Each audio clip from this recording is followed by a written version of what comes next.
What's up, everyone? It is Diecastbuffet here again. It is time to talk NASCAR post-race. Wow, the first ever Mexico City NASCAR Cup Series race, the first ever international race in like 60, 70 years. Shane Van Gisbergen gets it done.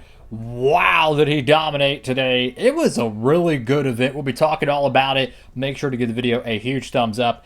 And let's talk Mexico City NASCAR.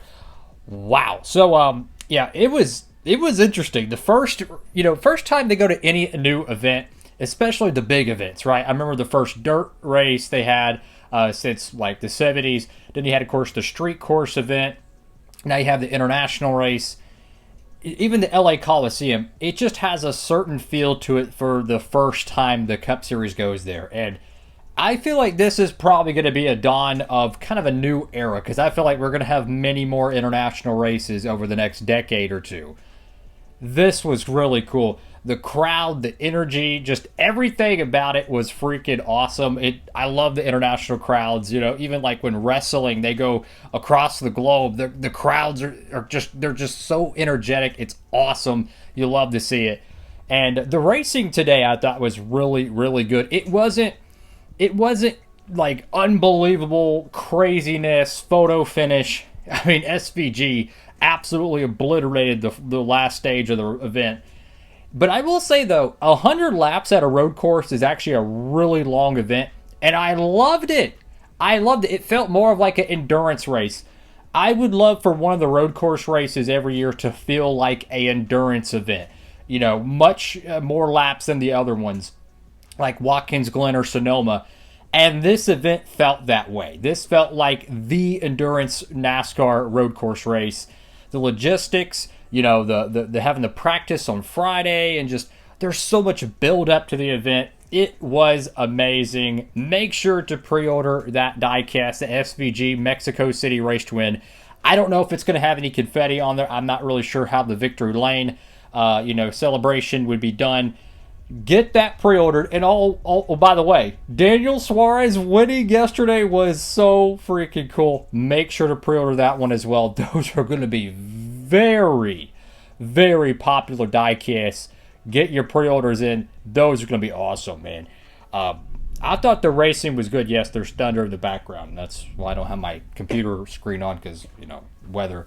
I don't have an actual purple setting on this light, so we're going to choose like a pinkish purple. That's all. I was going to do, because the purple car won, right? So I was going to do the purple light. Don't have that. Anyways, it was a really interesting event. You had rain coming in, and I feel like nowadays rain racing is like, it's almost like forbidden in the Cup Series. It seems like every time they have rain racing at road courses, they're like, no, put the caution out. We're going to wait it out.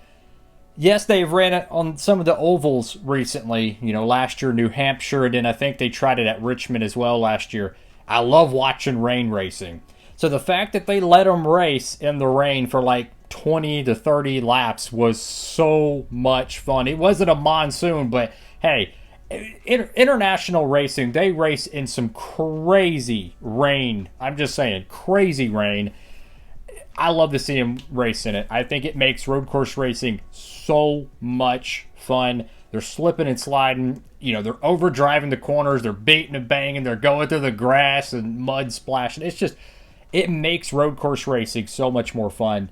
So I'm glad we got some rain for a NASCAR race at a road course. And the thing is, with SVG being outside the top 30 in the points, I know I look like a dork right now. I am a dork, so that's okay. SVG just knocked someone out of the playoffs. That's the reality when a driver that deep in points wins. We don't know who it is, but someone just got knocked out of the playoffs. I don't know what that driver's going to be, but it's going to be really interesting. And the fact that you still have the Chicago Street Course, Watkins Glen, and Sonoma, there's still more opportunities for wild card winners. You have Daytona, and then you have Atlanta. And here's the thing. Every year there's a rain-shortened or heavily rain-affected summertime race in NASCAR. don't be surprised, maybe a Iowa, maybe a Richmond, maybe Pocono next week, you get some rain, and that creates a new winner. I think they're at 10 individual winners here in 2025 currently, but we're going to get a wild card winner most likely from weather. It happens almost every year I've watched NASCAR racing. The summertime, it produces some interesting weather-affected events, and all it takes is just staying out, and boom, rain happens. So what I'm trying to say is that if you're on the bubble right now, you're Alex Bowman, Kyle Busch, or whoever, you better hurry up and win, because there's no guarantee you're going to make the show. The only person I would probably say that I'd be happy with is maybe a Chase Elliott, who has a ton of points, but you got to go out there and win, because you could get a stretch of 3 more wild card winners this summer and only have 3 cats competing for points. Another thing that was interesting in today's event was Carson Hocevar got into Ricky Stenhouse Jr., I think, 2 times on the racetrack, man. Hey, look, I'm all for a good rivalry on the racetrack, so if this means we're going to have some more interesting moments on the track between them two, that's going to be fun. I'm a Carson Hocevar fan. I'm a Ricky Stenhouse Jr. fan, so I just like watching it. I think it's fun. Great run for the 9 car. Finally, they got a top 3 finish. Chase Elliott has not won at a road course since 2021, and I was thinking about this during the event.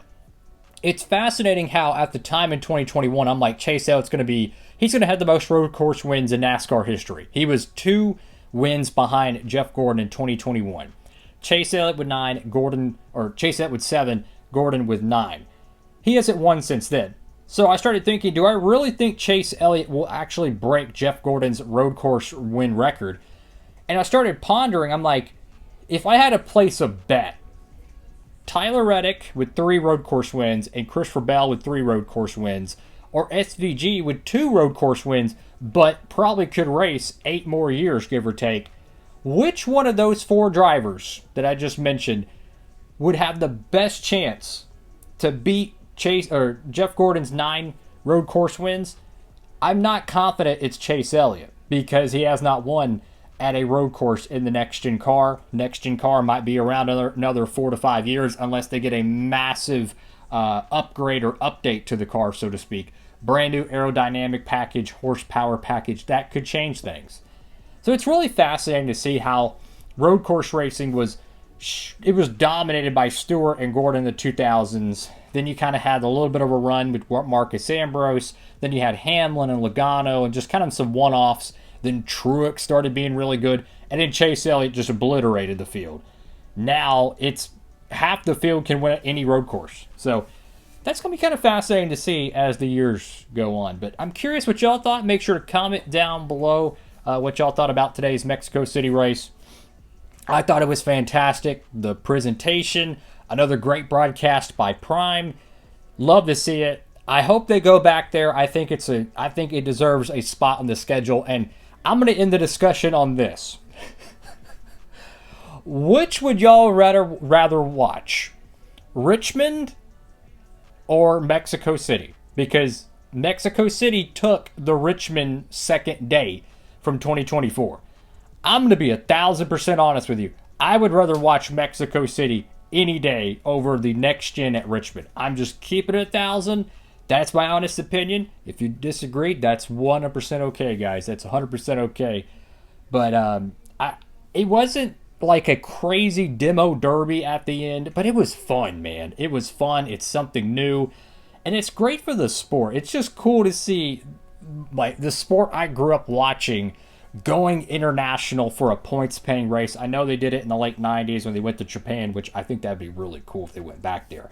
I mean, you think about all the different locations they could go race at. There was rumors they were going to go to Canada instead of Mexico City this year. I don't know how the negotiations might have went, but this opens up the playbook for a lot of schedule changes. And I'll actually end the video on this point real quick. So I've noticed the last few years with NASCAR in their scheduling, they want to have maybe 3 to 4 new splashes on their schedule every year, right? And NASCAR has had a ton of different tracks added to the schedule. They've pulled a lot of the double dates away. the Dovers, the Michigans, the Poconos, the Texases. That's unsustainable because you only have so much double dates. And eventually you're going to get to a point where you're not going to have any room on the schedule, like at all, to add another racetrack. They just pulled the Richmond date just to get Mexico City on there. So my point with this is that NASCAR has positioned themselves to have the ability of 3 to 4 splash dates without having to destroy the schedule in terms of getting rid of a racetrack off the schedule completely. Like no Kansas, right? No Dover, no Pocono, no Michigan at all in the schedule. And how they've done this, the All-Star is kind of becoming a rotational event where they could go to any racetrack. The Busch Clash, a rotational event, they can go to any racetrack. So that's 2 splash dates every year. Now you have a street course race.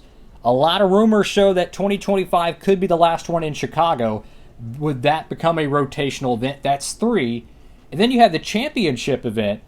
That's apparently officially a rotational event now. So that's 4 splash events.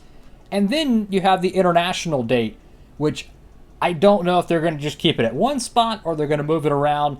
That one could become a 5th rotational event. So what I'm trying to say is, I've noticed with the schedule, they're preparing to not be able to add as many new racetracks as they could, but they found a solution to that. Since they've already used up a ton of the second, race dates from the tracks already mentioned, the Poconos and whatnot, they've found a solution that they can rotate certain events and still keep the events that everyone knows and loves on the schedule. So it's going to be interesting how they do this in the future. But to kind of cap off this point and why it makes sense and why it's relevant, at least I hope it's relevant, is that they want the marketing buzz from a schedule release. They don't want it to be, oh, you already know the 2026 schedule before 2025 even starts, because that's how it used to be, where everything was concrete. They want it to be a surprise. They want it to be kind of a rumor mill. They want it to be something you don't expect and you look forward to, and then they can market it. And if you have 5 different events you rotate each year, give or take, or at least 3 of them potentially, that gives a lot of marketing there. And I think that's the direction the sport's going. And I think that's a good medium, because I don't want to see racetracks be taken off the schedule completely, right? Because then it really, it's like, what track are we going to get rid of next? I don't want that. I think this is a good, happy medium, so to speak, where it looks like it's going. That's all for now. Make sure to like, comment, and subscribe. Congratulations to SVG and Daniel Suarez. Both of the Trackhouse drivers won at Mexico City. A historical event. It might not seem like it. 10, 15 years from now, people will still be talking about this event simply because it was the first Cup Series race in the modern era to go international. And I feel like this is going to be the first of many different international events. It's going to be interesting. That's all for now. Like, comment, and subscribe. Diecastbuffet signing off.